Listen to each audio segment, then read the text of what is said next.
बच्चों वीडियो काफ़ी दिन से नहीं पढ़ पा रही थी, कुछ व्यस्तता के वजह से, लेकिन अब आपकी वीडियोस कंटिन्यू पढ़ेंगी। इसके लिए बच्चों अगर आपने अभी पहली बार वीडियो को देखा है तो इसके पहले के वीडियो आप देख लीजिएगा, जिससे ये जो आपका टॉपिक चल रहा है इस टॉपिक के बारे में आपको जानकारी अच्छे से हो जाए।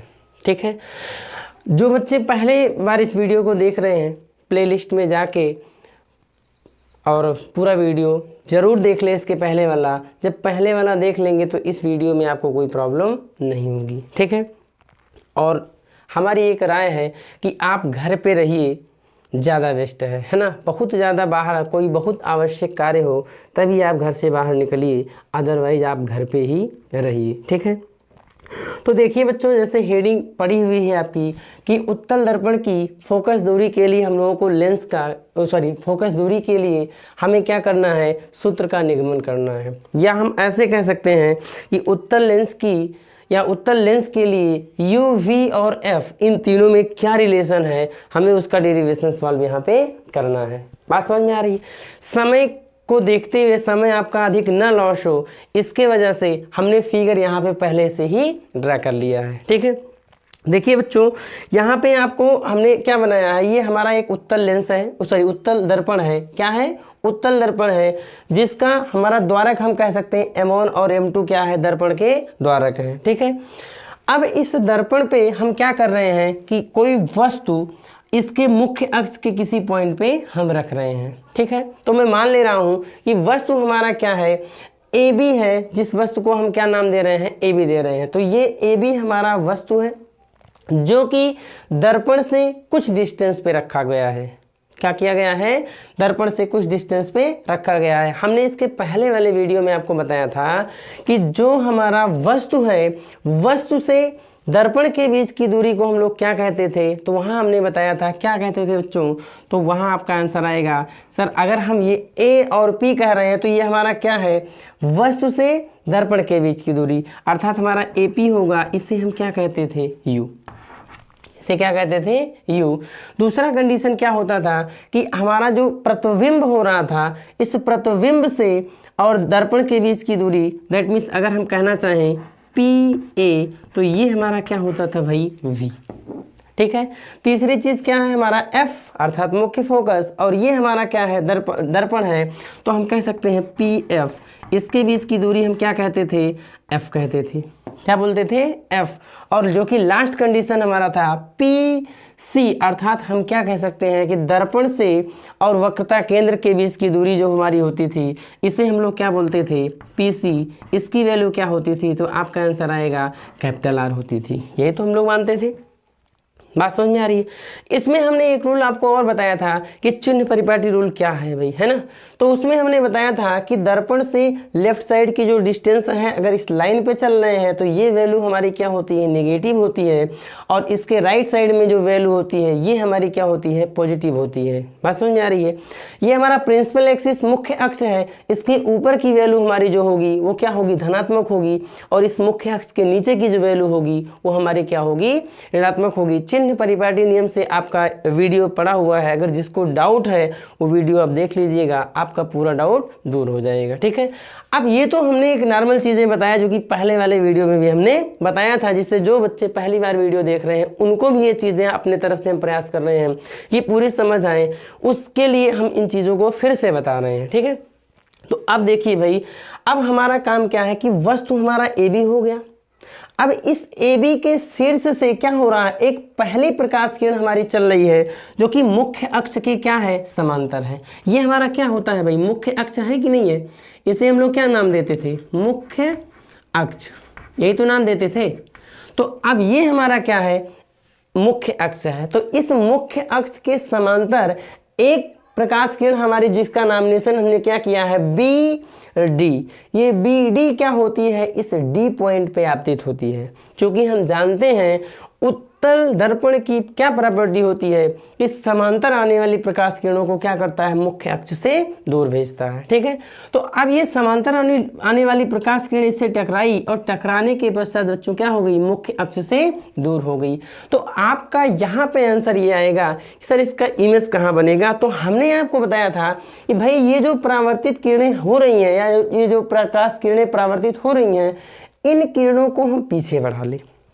क्या कर लें, पीछे बढ़ा लें। तो पीछे बढ़ाने पर ये मुख्य अक्ष को जिस बिंदु पर काट रही हैं वही हमारा क्या हो जाएगा, मुख्य फोकस हो जाएगा। क्या हो जाएगा, मुख्य फोकस। ठीक है, तो एक पहला तो हमारा कहाँ पे कट कर रही हैं, मुख्य फोकस हम कह दिए, जो कि मुख्य अक्ष को ये परावर्तित किरणें जहाँ पे काट रही हैं मुख्य अक्ष के जिस बिंदु पर। ठीक है, दूसरी रेस क्या करते हैं हम लोग, हमने इसके पहले बताया था कि अगर कोई भी प्रकाश किरण वक्रता केंद्र से जा रही है, कहाँ से जा रही है, वक्रता केंद्र से, तो जैसे गई वैसे ही क्या हो जाएगी, परावर्तित हो जाएगी। तो बताइए भाई, यहाँ से रेज इंसिडेंट हुई और ये रिफ्लेक्ट होके क्या हो जाएगी, उसी लाइन पे वापस हो जाएगी। तो अब आपका आंसर आएगा कि सर यहाँ पे आप इस पॉइंट से टच करके रिफ्लेक्ट करा दिए, तो यहाँ कैसे आया हुई। भाई हम यहाँ पे क्या कर रहे हैं, आभास कर रहे हैं कि ये रेज यहाँ से टकरा रही है और ये सी पॉइंट से ही जाती हुई फील या महसूस हम कर रहे हैं कि ये सी पॉइंट से जा रही है। हमने आपको बताया आभासी वास्तविक इमेज के बारे में बताया था भाई पहले वाले वीडियो में। ठीक है, बार बार बोल रहा हूँ कि अगर जो बच्चे पहली बार ये वीडियो देख रहे हैं, पीछे वाला वीडियो नहीं देखेंगे तो पूरी उम्मीद है कि अच्छे से समझ नहीं पाएंगे। ठीक है, तो अब देखिए ये क्या हुई, अब हम देख रहे हैं कि ये आपतित रेज है, परावर्तित किरणें, तो इसे भी हमने क्या कर दिया बच्चों, पीछे बढ़ा दिया। तो अब ये जिस पॉइंट पे काट रही हैं वो हमारा क्या कहलाएगा, सी। ये रेज और ये रेज एक दूसरे को कहाँ काट रही है, इस पॉइंट पे काट रही है कि नहीं काट रही हैं। अब इस पॉइंट से हम क्या कर रहे हैं, मुख्य अक्ष पे लंब डाल दें और इस मुख्य अक्ष पर डाला गया लंब ही हमारा इस वस्तु AB का प्रतिबिंब A', B' कहलाएगा। बात समझ में आ रही है ना।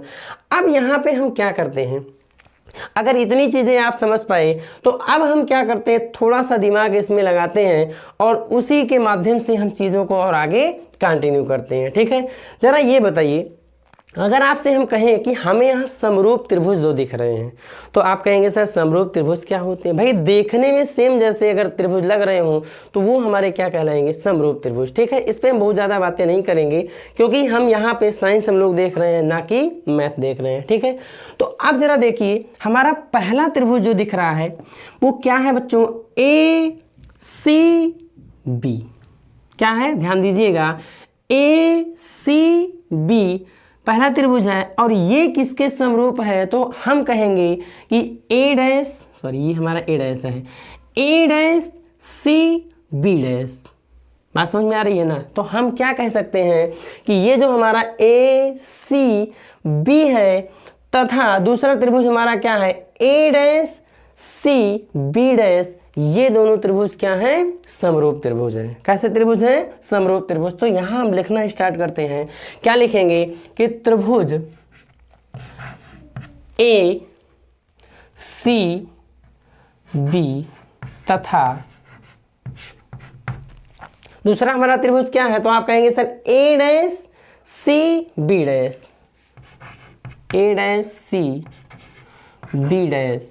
समरूप त्रिभुज।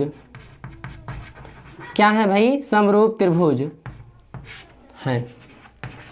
तो बच्चों समरूप त्रिभुज की प्रॉपर्टी क्या होती है, समरूप त्रिभुज की प्रॉपर्टी ये होती है कि इसके जो ये हाइट है और इसकी ये जो हाइट है वो किसके बराबर हो जाएगा, इसकी वैल्यू। देखिए भाई हम थोड़ा अलग यहाँ दिखा दे रहे हैं, है ना, नहीं तो आपको डाउट हो और चीज़ें आप नॉमिनेशन करने लगो। A है और ये हमारा B है और ये हमारा क्या है, C है।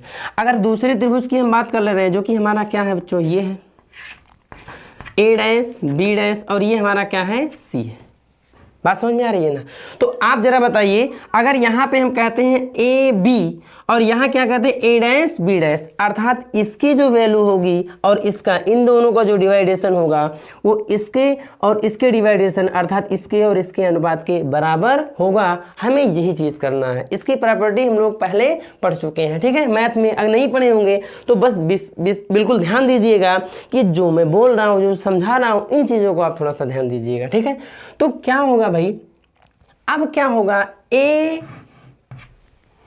B upon A dash B dash बराबर क्या हो जाएगा भाई, अगर हम कहना चाहें ए सी तो क्या कोई दिक्कत, A B upon A dash B dash A C upon A dash C के बराबर होगा कि नहीं होगा। तो आपका आंसर आएगा कि बिल्कुल होगा सर, ए सी अपान क्या हो जाएगा, ए डैश सी।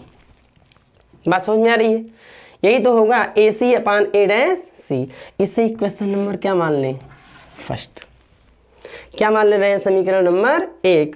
अगेन अगर हम चलते हैं दूसरे त्रिभुज में, तो वो दूसरा त्रिभुज हमारा क्या है, तो थोड़ा सा दिमाग लगाइए, क्या ए डैश बी डैश एफ है कि नहीं है। पहला त्रिभुज हमारा क्या हो गया, ए डैश बी डैश एफ, और दूसरा क्या है, अगर हम दूसरे त्रिभुज की बात कर लें तो क्या होगा, पी, क्या होगा, पी डैश डी और क्या है एफ। क्या दो त्रिभुज दिख रहे हैं, बात समझ में आ रही है। यहाँ से परपेंडिकुलर दोनों नियरेस्ट, अभी लास्ट में हम बोल देंगे उन चीज़ों को, ठीक है।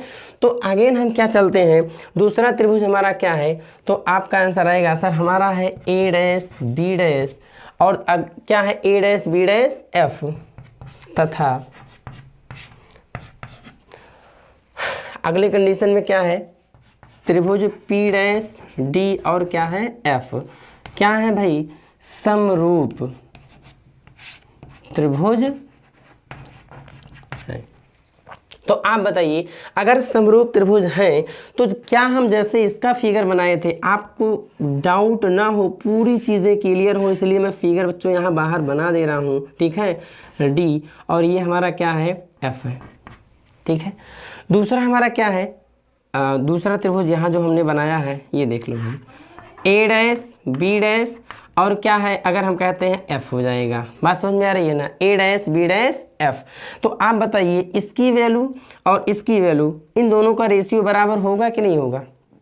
सर ये दोनों ले रहे हैं ना, तो आप बताइए, हम इसकी बात कर रहे हैं और इसकी बात कर रहे हैं, तो ये दोनों त्रिभुज, उम्मीद है कि आप उसको उसमें अलग से दिख रहा होगा। अगर नहीं दिख रहा है तो हमने अलग आपको यहाँ पे बना के दिखा दिया है ना। तो आप बताइए, जब दोनों समरूप त्रिभुज हैं तो इनकी प्रॉपर्टी क्या हो जाएगा, तो आपका आंसर आएगा सर पी डैश डी अपान क्या होगा बच्चों, ए डैश बी डैश। ये किसके बराबर हो जाएगा, तो आपका आंसर आएगा कि अगर हमने ये बड़ी वाला ट्रायंगल पहले लिया तो पी डैश एफ हो जाएगा। तो क्या आ जाएगा, पी डैश एफ और डिवाइडेड बाई क्या होगा, P dash F divided by A dash F. सही है। आप जरा बताइए, अगर मैं आपसे ये कह रहा हूं कि ये जो भुजा है और यहाँ पे ये जो भुजा है, एक आयत आपको दिख रहा है कि नहीं, ये आयत है, तो आयत में क्या होता है, उसकी आमने सामने की भुजाएं बराबर होती हैं। तो अगर इस एंगल से बच्चों हम लोग देखें तो क्या पी डैश डी क्या ए बी के बराबर होगा कि नहीं होगा, तो आपका आंसर आएगा बिल्कुल होगा। तो यहाँ हम लोग लिखते हैं, चूंकि पी डैश डी बराबर क्या होगा बच्चों, ये हमारा हो जाएगा ए बी। बात समझ में आ रही है ना। तो पी डैश डी के स्थान पे हम क्या लिख सकते हैं, ए बी। तो आइए हम क्या लिखते हैं, इसके स्थान पे ए बी, तो ये हो जाएगा बच्चों ए बी अपान ये क्या होगा, ए डैश बी डैश और equal to P dash F और डिवाइडेड बाई क्या होगा बच्चों, ए डैश एफ। बात समझ में आ रही है ना। इसे समीकरण नंबर 2 मान ले रहे हैं। क्या मान ले रहे हैं, समीकरण नंबर 2। इन चीज़ों को अगर यहाँ से हम हटा दें तो कोई दिक्कत नहीं होनी चाहिए, ठीक है। तो आइए इस चीज़ को हम हटा देते हैं, लेकिन आप ध्यान दीजिएगा ज़रूर भाई इन चीज़ों को, ठीक है। देखो बच्चों, अब आगे बढ़ते हैं। समीकरण 1 हमें और 2 क्या दिख रहा है कि देखिए ए बी और अपान क्या है, ए डैश बी डैश। यहाँ A B upon A dash B dash है, तो हम क्या करते हैं, लिखेंगे समीकरण 1 व 2 से। ठीक है, LHS इसके LHS के बराबर होगा तो RHS RHS के ऑलरेडी बराबर हो ही जाएगा। तो क्या हो जाएगा बच्चों, AC अपान A' बराबर क्या हो जाएगा, P' डिवाइडेड बाई क्या होगा, A' क्या होगा, A'। पूरी उम्मीद है कि आपको ये सारी चीज़ें जो हमने बताया ये समझ आई होंगी। ठीक है, तो अब बच्चों बताओ भाई, यहाँ पे हम ये जो लाइन खींचे हैं यहाँ से परपेंडिकुलर जो खींचा गया है, क्योंकि जो दर्पण का द्वारक है ये बहुत ही छोटा है। दर्पण का द्वारक क्या है, बहुत ही छोटा है, इसलिए अगर हम इस P' को P के पास ही मान लें तब भी कोई दिक्कत नहीं होगी। अगर ऐसा है तो हम क्या लिख देंगे यहाँ, चूंकि दर्पण का द्वारक बहुत छोटा है, इसलिए क्या होगा बच्चों, P' की जो वैल्यू होगी वो किसके बराबर हो जाएगा, PF की। तो अब P' के स्थान पे हम इस डाटा को लिख दें तो आप बताइए, इसलिए क्या आ जाएगा बच्चों, AC upon A' equal to ये क्या हो जाएगा, PF अपान A'। बात समझ में आई। तो आप जरा बताओ, अब क्या हमें AC मालूम है, क्या हमें PF मालूम है? आपका आंसर आएगा बिल्कुल मालूम है सर, लेकिन AC नहीं मालूम। क्या हमें A' मालूम है, नहीं मालूम है। क्या हमें A' मालूम है। तो अब यहाँ पे थोड़ा सा मैथ लगाना पड़ेगा। आप बताइए बच्चों, AC पूरी लेंथ की अगर हम बात कर लें तो AC को अगर हम देखें तो क्या हम PC मतलब क्या, ये लेंथ, और AB मतलब क्या, ये लेंथ, इन दोनों को अगर हम ऐड कर लें AP तो क्या हमारा AC हो जाएगा कि नहीं हो जाएगा, डिवाइडेड बाई। अगर बच्चों हम क्या करते हैं, A' की बात कर लें, किसकी बात कर लें, A' तो सबसे पहले हम देखेंगे A' हमारा कहाँ है। तो आप कहेंगे सर ये मिल गया भाई, है ना, A' हमारा ये है। तो आप बताओ, अगर हम PC पूरी लेंथ से हम क्या घटा लें, P' घटा लें तो क्या हमें ये डाटा मिलेगा कि नहीं मिलेगा। A' अगर निकालना है तो पूरी वैल्यू में से हम क्या इसको घटा लें तो क्या हमारा ये मान PF का मान मिल जाएगा, सॉरी A' का मान मिल जाएगा कि नहीं मिल जाएगा। तो अगर मिल जाएगा तो A' के स्थान पे हम क्या लिख सकते हैं, PC क्या हो जाएगा, PC माइनस क्या हो जाएगा, PA'। क्या हो जाएगा बच्चों, PA'। और PF की वैल्यू तो हम लोग जानते ही हैं, ये PF ही होगा, इसमें कोई चेंजिंग नहीं होगी। ठीक है, अगला क्या हो जाएगा, A'। A' का मतलब क्या कि हमें क्या निकालना है, इसकी वैल्यू निकालना है। हमें क्या निकालना है, इसकी वैल्यू। तो आप बताओ भाई, अगर हम पूरी लेंथ से अर्थात PF से हम क्या घटा लें, P' घटा लें तो क्या हमें ये मान मिल जाएगा। क्योंकि हम इन दोनों को एक दूसरे के पास मान लिए हैं तो हम P कहें या P' कहें, कोई चेंजिंग इसमें नहीं होने वाली है ना। तो आप बताइए, इसको हम देखें तो PF माइनस क्या हो जाएगा, क्या हो जाएगा बच्चों, PA'। बात समझ में आ रही है, कोई दिक्कत यहाँ तक है किसी को भाई। अगर दिक्कत नहीं है तो अब तो हमें सारी वैल्यू मिल गई भाई। अब जो जो मान हमें मिला है उन वैल्यू को हम यहाँ पे इंक्लूड कर दें। तो आप जरा बताइए, AP हमारा कितना है, PC हमारा कितना है। तो आपका आंसर आएगा PC सर हमारा R है। लेकिन एक चीज़ क्या ध्यान देना है, चिन्ह परिपाटी रूल। आप बताइए, इधर की वैल्यू है ये क्या होगी, माइनस, क्या होगी, माइनस होगी। और इधर की सारी वैल्यूज हमारी क्या होंगी बच्चों, माइनस होंगी, सॉरी प्लस होंगी कि नहीं होंगी। ये भी प्लस होगी, ये भी प्लस होगी, मतलब एक वैल्यू हमारा केवल निगेटिव में होगा, बाकी सारी वैल्यूज हमारी क्या होंगी, पॉजिटिव में होंगी। ठीक है, तो आप जरा बताइए यहाँ पे अब सारी वैल्यूज को हम यहाँ इंक्लूड कर लेते हैं तो क्या होगा भाई बताओ। ये हमारा हो जाएगा R और ये हमारा क्या हो जाएगा AP। AP का मान कितना है, -U है, डिवाइडेड बाई ये हमारा क्या हो जाएगा PC। PC की वैल्यू क्या है, आप कहेंगे सर R है, और इसके बाद में प्लस हो जाएगा, सॉरी हाँ सही है PC, और ये माइनस लगा है, PA' कितना है, तो आपका आंसर आएगा सर +V है, बराबर PF क्या है, हमारा F है, डिवाइडेड बाई अब हम कहते हैं PF कितना है, तो आपका आंसर आएगा F माइनस, और ये क्या हो जाएगा PA', तो PA' की वैल्यू कितना है, V है। ठीक है, अब बताइए भाई इसे थोड़ा सा अगर हम सिंप्लीफाई कर लें तो R प्लस माइनस क्या हो जाएगा भाई, माइनस होगा U, डिवाइडेड बाई अगर हम थोड़ा और सॉल्व करते हैं तो R और ये -V इक्वल टू क्या आ जाएगा, F, और डिवाइडेड बाई क्या होगा, F माइनस V। हम लोग जानते हैं कि जो फोकस दूरी होती है ये वक्रता त्रिज्या की क्या होती है, आधी होती है।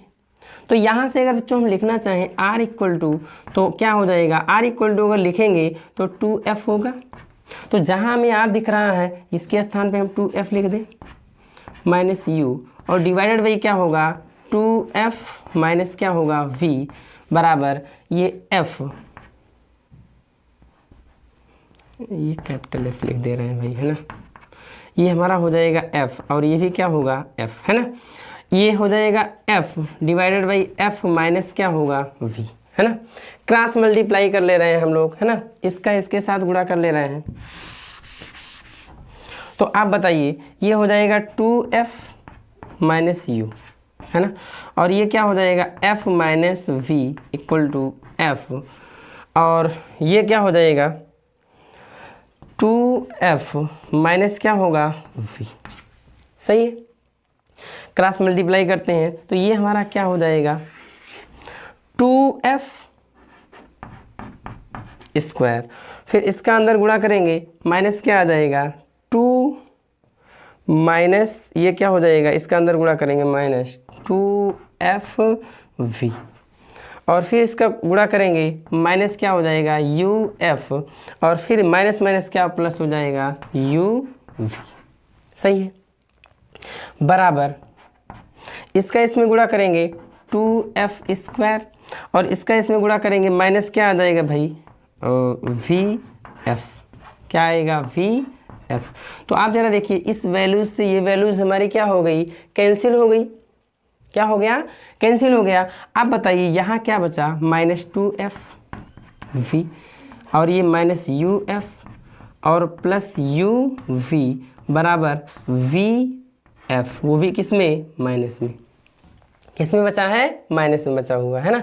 तो इसको इस वैल्यूज़ को सारी जो माइनस है प्लस की तरफ भेज दे रहे हैं, तो UV इक्वल टू ये क्या होगा बताओ भाई, ये हमारा 2FV है और ये VF है, घटेगा कि नहीं घटेगा, तो यानी घटेगा, तो यहाँ क्या बचेगा FV, और ये वैल्यू हमारी उधर क्या हो जाएगी UF, क्या हो जाएगा UF। ठीक है, UVF से दोनों साइड पे हम क्या कर दे रहे हैं, भाग दे रहे हैं। ठीक है, UVF से भाग करने पर, ठीक है, जब हम लोग भाग करेंगे तो बताओ UVF, तो यानी यहाँ पे क्या बचेगा 1/, केवल F बचेगा, इधर FV कैंसिल हो जाएगा, क्या आ जाएगा 1/U, और इधर ये कैंसिल हो जाएगा 1/, क्या आ जाएगा V।